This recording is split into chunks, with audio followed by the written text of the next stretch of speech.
the great city of St. Petersburg in Russia is home to one of the largest art collections in the entire world.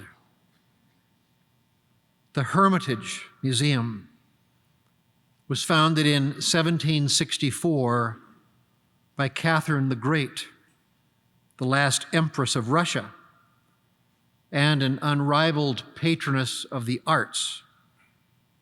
She had a voracious appetite for priceless paintings and gemstones, and the pocketbook to match. The Hermitage was formerly her winter palace, built around Catherine's personal collection and now numbering over 3 million pieces of precious art. In 1852, the government opened the museum to the public, and today the Hermitage boasts 1,600,000 visitors a year. In 1991, I was one of those visitors. It was in May of 91, just before the dissolution of the Soviet Union, I had a rare and wonderful opportunity to visit many sites in Russia as guest of the Orthodox Metropolitan Archbishop Alexei, a journey I'll never forget. Found in this great museum is one of the most important and beautiful paintings in all the world, entitled The Return of the Prodigal.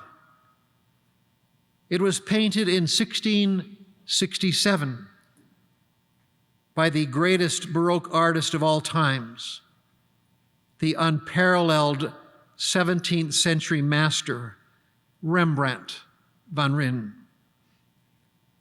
The Return of the Prodigal was among his final works, painted just 2 years before he died.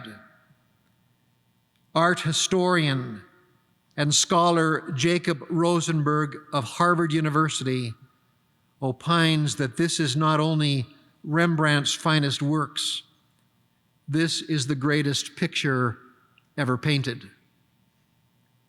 The painting is large, 6 by 8 feet to be exact, created life-size to draw the viewer into the scene and to engage them personally in the story just proclaimed in the gospel. The painting depicts the wayward son returning to his father's home in a wretched state after wandering far away, having squandered his father's inheritance. The son's clothing is threadbare. His shoes are tattered. He kneels before his father, plaintive and sorrowful, weary and exhausted, both hungering and hungry, desperate for his father's forgiveness and embrace. Standing in the right of the picture is the older brother, looking down on his sibling with righteousness and contempt. Both his hands and his heart are folded closed. He is vehemently objecting to the compassion his father has just extended to the sorrowful brother. The elder brother is sanctimonious and judgmental, brimming over with unbridled resentment.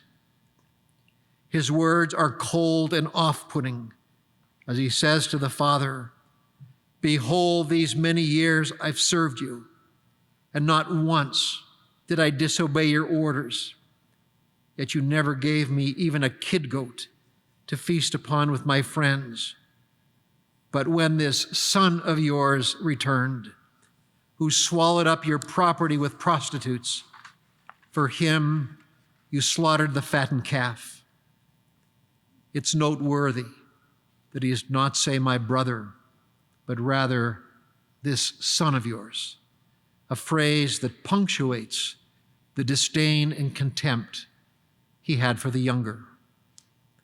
The artist, like the gospel itself, beckons you and me to enter into the painting and identify with the figures of the gospel. He invites us to ask the penetrating and difficult question that is, which one are you in the painting, and with whom do you identify most? The reckless and irresponsible younger, or the elder who is smug and resentful, rule-abiding, and entirely joyless? Now comes the single most important detail in the painting. Indeed, the very centerpiece of the painting, most always overlooked by the observer. It is a detail that unlocks the main message of the gospel and demonstrates Rembrandt's stunning theological insight into the passage just proclaimed.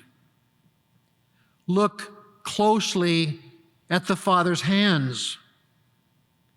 One is maternal, the other paternal, serving as symbols for the deep theological meaning of the gospel.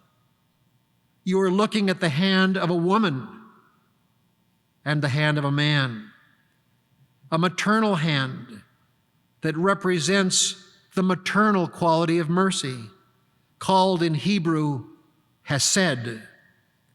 The great scripture scholar Xavier Leon Dufour says the word Hesed is difficult to translate into English except through image.